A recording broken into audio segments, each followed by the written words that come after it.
time to check in every Friday at Niners at 9 with the voice of the Niners, Greg Papa. Touchdown!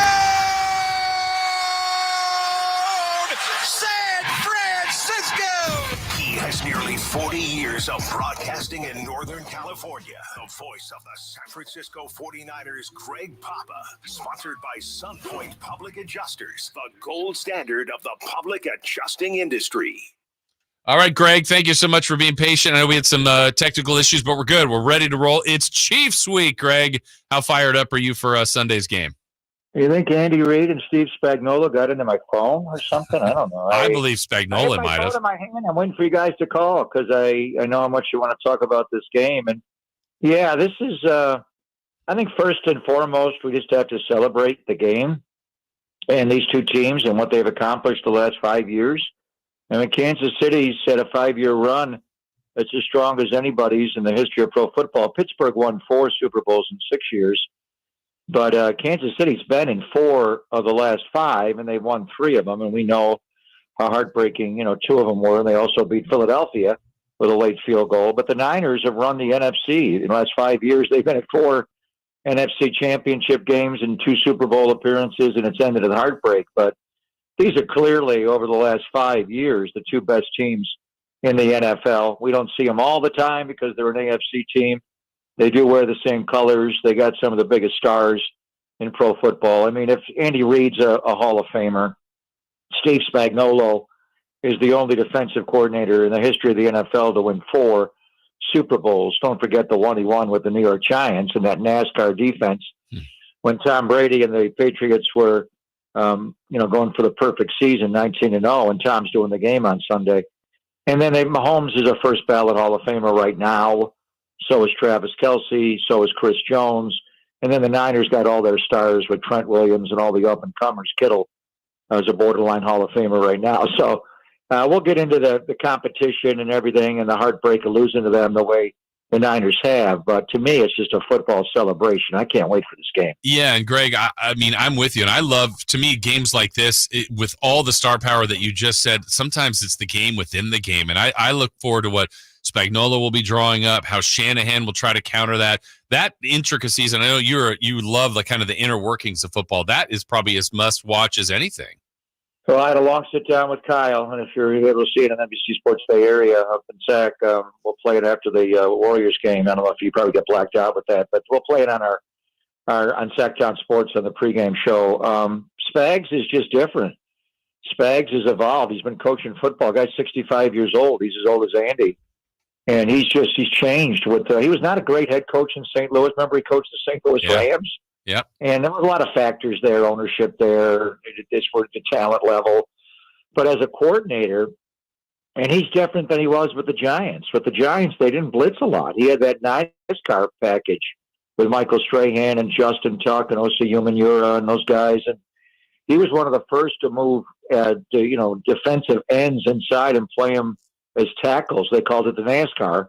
They went with 4 speed rushers, and that's what got Tom Brady. You don't want to blitz Tom Brady in Super Bowls or anywhere. You want to pressure him, and you want to pressure him in the middle. This team does some of the same things, but they do it with pressure. They do it with blitz and overload blitzes. And, go back to the Super Bowl and the Trent McDuffie blitz against Brock on the 3rd and 4th, the end of regulation. He's a free hitter, and he tips the ball. Brock had a hot there to get the ball to Brandon Ayuk on those double slants, and it just got tipped. And, obviously later in the game when he brought an overload blitz and the Niners busted and didn't block Chris Jones. But then he's got great man coverage guys behind it. These good. Then they have lost L'Jarius Sneed, Jace, from last year, but they've got young guys. I mean, Trent McDuffie, number 22, is as good as there is in the NFL, whether he's playing outside corner or inside, and he's not inside as much in the nickel with Sneed leaving. But Jalen Watson is long, Joshua Williams, Najee Johnson. They grab a lot. They'll hold you a lot and, commit penalties that don't get called and some that do, but they don't bust behind it, because they're sure tacklers and they're mugging up on you so tight. They're hipping up on you as playing man. So it's that's the matchup. I mean, Andy and Matt Nagy and their offense gives you all the bells and whistles and the superstars and all the motion and which way is he going. But the real compelling matchup is Kyle, who's Mike Shanahan's son. Mike, took the Bill Walsh coaching tree, and Kyle's taken it to a whole new level. 18 of the teams in the NFL run Kyle's system or a version of it up against the OG, Steve Spagnuolo, and what he's able to accomplish. No DC in the history of pro football has won 4 Super Bowls. So Belichick's got 6 as a head coach and 2 as a assistant with the Giants, and Buddy Ryan kind of revolutionized football. George Seifert won 3 as the DC here, then 2 more as a head coach. He's kind of gets lost in it, but I think Spags is one of the brilliant minds in pro football, and what he's done in his later years in his 60s. They don't often put, assistant coaches in the Hall of Fame. Dick LeBeau did go in, but he was a great player as well. You wonder if Spags is a Hall of Fame worthy contributor to pro football. Yeah, resume is pretty amazing as we're talking with the voice of the 49ers, Greg Papa. Greg, last year I remember talking to you and others that cover the Niners, and the Niners were hanging on to that loss to the Philadelphia Eagles, and they were so motivated, then played them in Philly and just demolished them. This is a Super Bowl loss. This is a team they've lost to twice, but I don't get the same vibe that, this is, if they win, it's exercise all those demons. What are the Niners' approach just on that side of it, of playing the Chiefs again this week? Now, obviously a win helps their season and they move on, but is there how much of the remnants are left from them holding on to the Super Bowl? Well, everybody's got their different emotions. For me, Philadelphia was different because it's Philly, and you're going to Philly, and my brother worked there for most of his life, but they're obnoxious there. And they made it tough on the traveling party at the team hotel, on the buses. It's hard to go there and play. And you play a championship game, gangrene is in your face. And the game got so out of hand because Brock got hurt. Right. But then their guys just talk a lot. They have guys, C.J. Gardner-Johnson, and they have guys that just talk. And then Debo talked. And so there was a little bit of that. The 49ers respect the Kansas City Chiefs.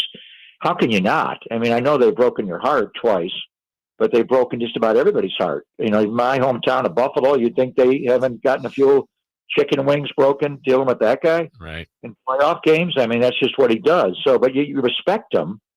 The one thing I don't like about what they did Super Bowl week was not accommodate the Niners with the practice field, the Raiders practice field in Henderson. They got like 6 fields there. You wouldn't have worked out at the same time, but the schedule would have allowed the Niners to work out there. And they said no.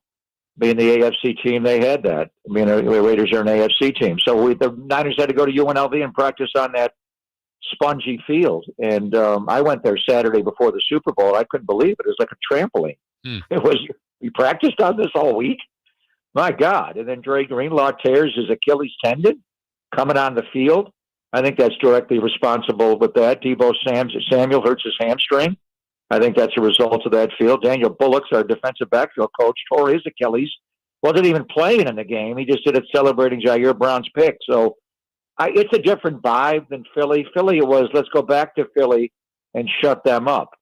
And are they really that good? And they kind of exposed him in that game in the quarterback. Jalen Hurts is not Patrick Mahomes. Right. So I don't know how the individuals feel.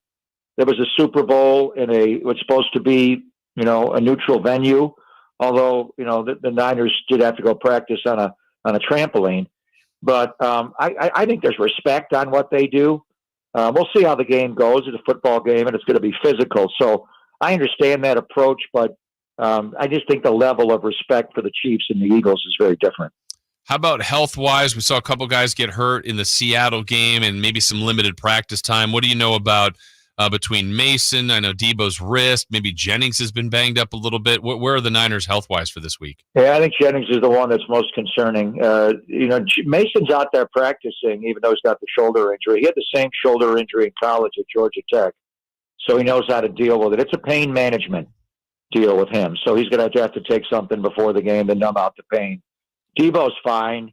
It's his right wrist, but he's been a full go. They got the blue jersey on him because you don't want him banging him. Jennings is going to be an issue with the hip.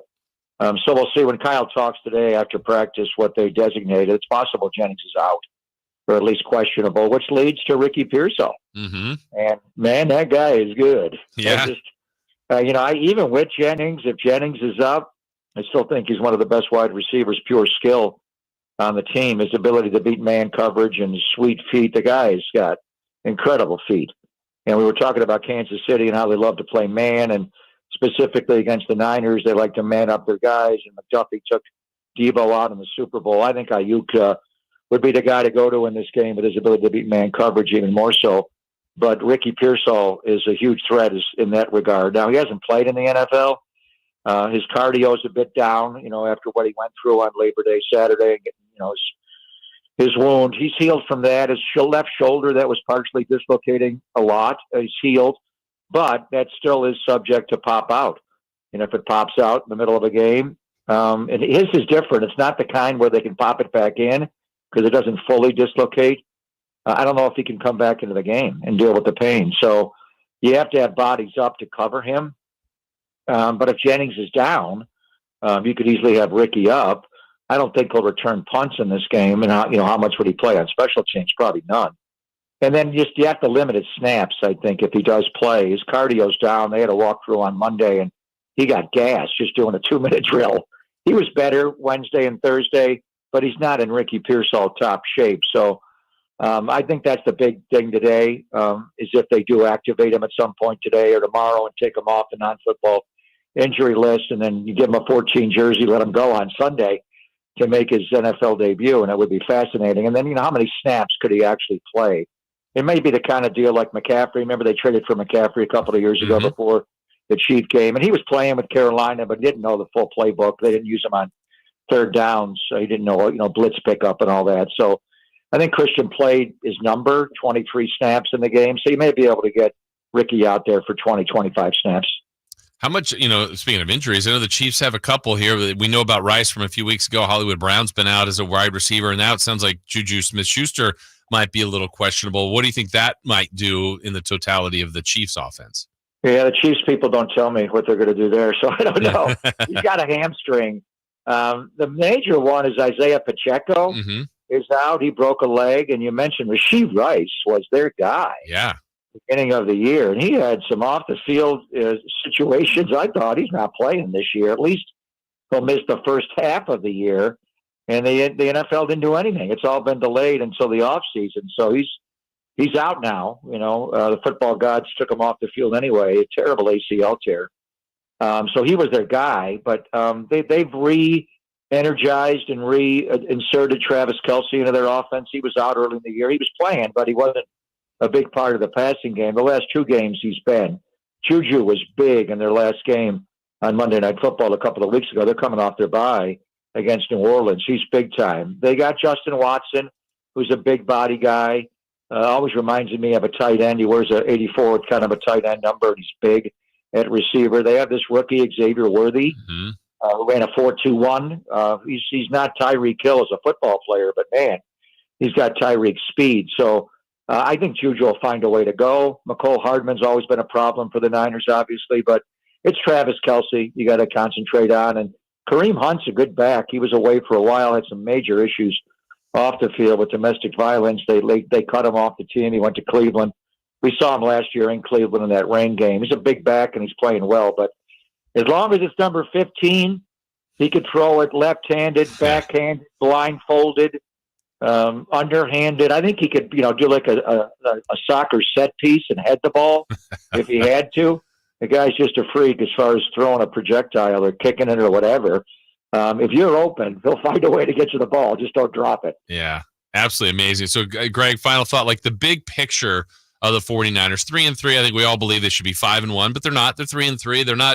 They're not in the most ideal spot, but they're also, still have all the goals, and everything they want to reach is still attainable. As you kind of look where they are a third of the way through the season, where do you see this team going? Because look, I think talent-wise, this is as good as they've been, but can they get to the goals that they're chasing? The game they played last 8 nights ago, Jace, was the most like them all year. They finished in the red zone in the second half. They were 3 for 3. They had a major meltdown in the third quarter that special teams started, but they righted themselves. They started to show who they are. We saw some of that against the Jets, but they stalled out in the red zone 6 times. Or whatever it was, they kicked 6 field goals. So they look more like themselves. There's going to be a point that they're going to kick in and be themselves. Now, McCaffrey is a huge part of that. getting Ricky completely up and integrated into the offense because teams are playing man against them. I'm confident coming out of the bye as they get their pieces back, they're going to be themselves and the team that we saw run this conference for 5 straight years. This game is just a huge mathematical game. It's not an NFC game, so it's not even as big as the Seattle game or the Dallas game next week, but it's the Chiefs. I think it would give the energy. The fan base would love to beat them, obviously. The guys in the locker room would love to beat them. There's no doubt. A lot of them, tell me, who in that locker room is beating the Kansas City Chiefs? Right. Nobody is a Niner. Did Trent beat him in Washington? I mean, anybody beat him anywhere? Devondre Campbell beat him? Stand up if you beat Patrick Mahomes. Right. I don't. So I think they just like to beat him. But if they do beat him, think of the celebration, the feeling of finally, it's not the Super Bowl. Nobody's giving you the Vince Lombardi after, but it'll be, well, we kind of slayed that dragon. Then you're 4-3. Then Dallas is coming in. They don't look like themselves. Now, are they going to get Micah back, for that game next week, so a week from Sunday? They're coming off their bye, and they're pissed. They got rolled at home by Dallas. Their owner wants to fire everybody. But if you beat the Chiefs and beat Dallas, you're 5-3. Then you come out of the bye for the tough part of the schedule, but you feel like yourself. So if you lose to Kansas City, you can still come out of the bye in 4-4 and still get to where you want to go. But I think the math works a lot easier to win this game, obviously. And I think it would be just a big whoof. Yeah. We finally were able to beat those guys. They're the best in pro football. We respect what they do on both sides of the ball and special teams. And we just haven't been able to get over on them. We're trying to figure out who this team is.